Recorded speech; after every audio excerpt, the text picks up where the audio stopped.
Immortality has long fascinated us humans. Numerous people have searched for the secret of living forever for centuries, but it seems like we've been beaten to it by our animal friends, to an extent at least. Today we will be looking at 10 animals that can live after death. Make sure you stay tuned for number 1, as this creature just might be immortal. Number 10. Cockroaches. It shouldn't come as a surprise that these tiny little bugs would make this list. Cockroaches are infamous for their tenacity, and are often cited as the most likely survivors of a nuclear war. Some even claim they can live without their heads. Well, surprise, surprise, they can live without their heads. In fact, they can go on living for 2 weeks. To understand how these bugs can survive decapitation, first we must understand how we fragile humans couldn't. First of all, humans bleed, and when a man's head comes off, he bleeds a lot. Cockroaches don't have that problem though. They have an open circulatory system, which translates to little to no blood pressure. So if their head pops off, the wound just closes naturally due to clotting. And secondly, and probably obviously, human heads kinda hold a very important part of our body, our brain, and without it humans will not function. Eating, drinking, and breathing are all impossible without the head.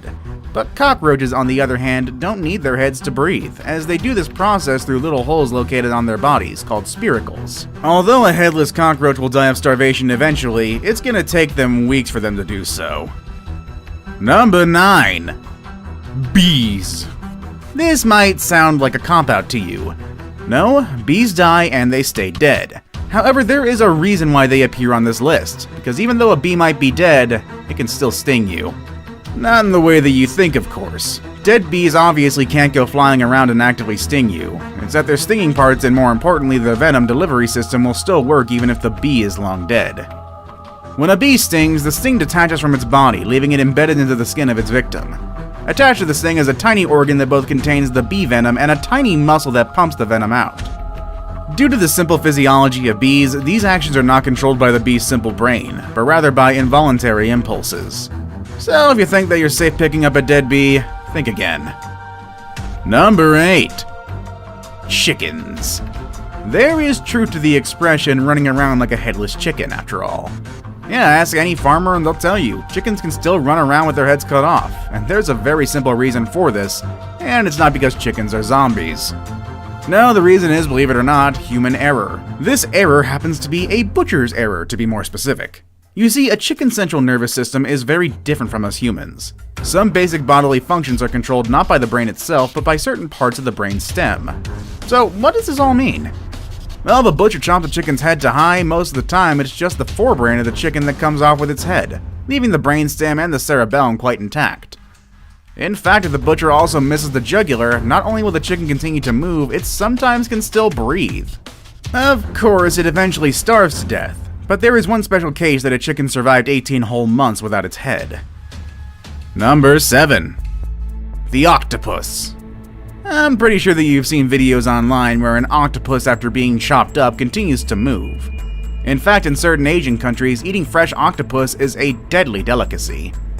It's not really the octopus that survives after being chopped up, but rather 8 wily arms that continue to move about. And it's these 8 arms that usually get stuck in someone's throat, resulting into a very bad day. The reason why octopus's arms maintain mobility even after being chopped off is quite fascinating. It's because their central nervous system is quite unique. You see, most of an octopus's nerve cells, 2 out of 3 of them in fact, can be found not in the brain where you would expect them to be, but rather in its tentacles. And these arms can continue reacting to stimuli even if they are no longer connected to the main brain. In fact, they remain responsive even after the octopus has been long dead and the arms severed. Researchers in St. George University in London conducted extensive experiments on this phenomenon. After the animals were euthanized, their arms were removed and kept in chilled seawater for up to an hour until they were ready for experimentation. Some arms were suspended vertically, and others were laid out horizontally. They then pinched them. The suspended arms recoiled from the unpleasant stimulus by shortening and curling in a corkscrew shape within 1 second. Horizontal arms also moved away from the undesirable stimuli, many bending in a sort of contrived joint toward the top. These movements can happen up for a week after the octopus's death. Number 6. Salamanders.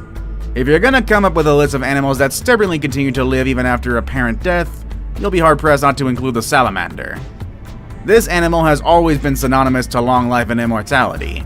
It's even revered by people who believe in magic, believing that the amazing regenerative powers of this animal can be considered paranormal. Salamanders have the uncanny ability to regenerate any part of its body that has been chopped off. More amazingly, these regrown parts actually function the same as, or in some cases, even better than the original parts. This is mainly because of a special protein found in salamanders, which facilitates the replication of cells. This protein can also be found in humans, but in smaller quantities, and they help us heal from our wounds. So does this mean that we can soon regenerate severed limbs? Well, we're not quite there yet. But scientists are continuing to study salamanders and how their unique ability can benefit humans in the future. Number 5. Frogs. It has been discovered that frogs continue to move around even when they're brain dead, or to put it more accurately, with its brain missing. This experiment was brought about when scientists discovered reports of various headless animals continuing to move about. That's very impressive on its own, but let's face it, there's only so much any creature without a head can do. So what happens if you leave the frog's head intact, but take out its brain, you ask?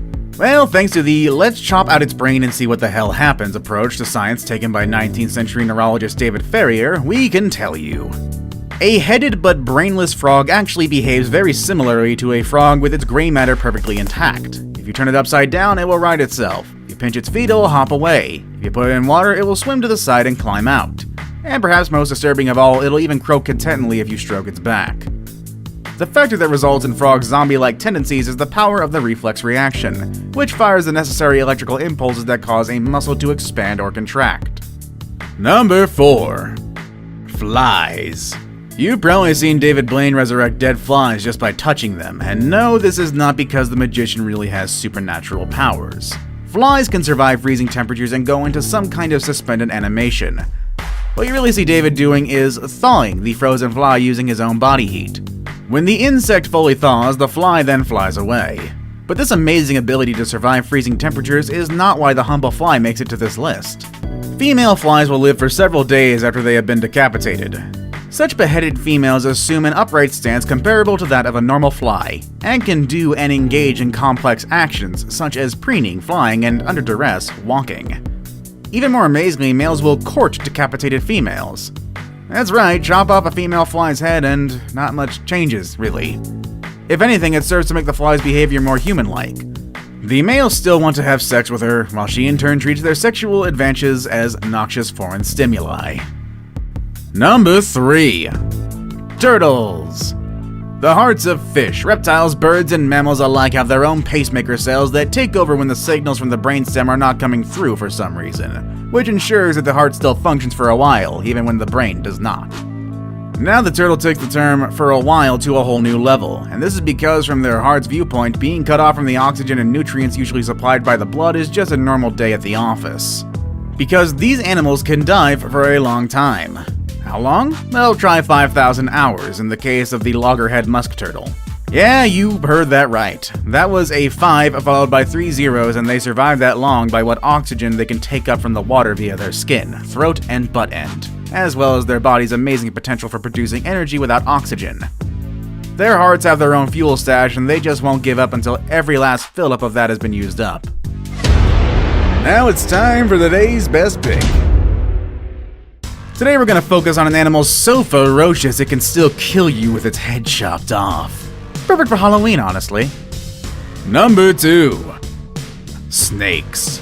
People's reaction when faced with a highly venomous snake can be boiled down into 3 categories: running away, freezing on the spot, and oh god, kill it, chop its head off. While indeed chopping the thing's head off may seem the most feasible way to avoid getting bitten, the truth is that may not be the case. A snake's head, a vessel for its fangs and deadly poison sacs, still have the ability to bite you and deliver deadly venom, even if it's no longer attached to the rest of its body. The snake has heat-sensitive pits at either side of its face, which it uses to detect threats. And let's face it, if you're close enough for your body heat to be detected, you're close enough to be considered a threat.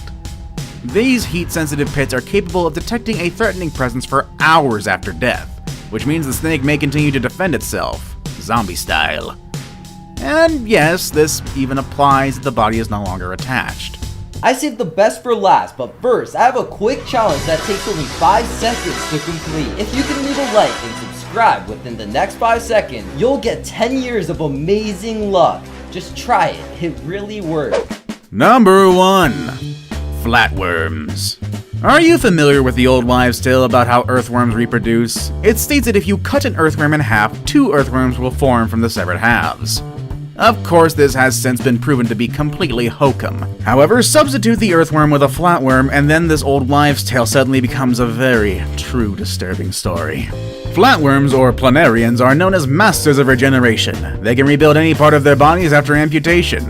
If one is cut in half, the head portion grows a tail, and the tail portion grows a head.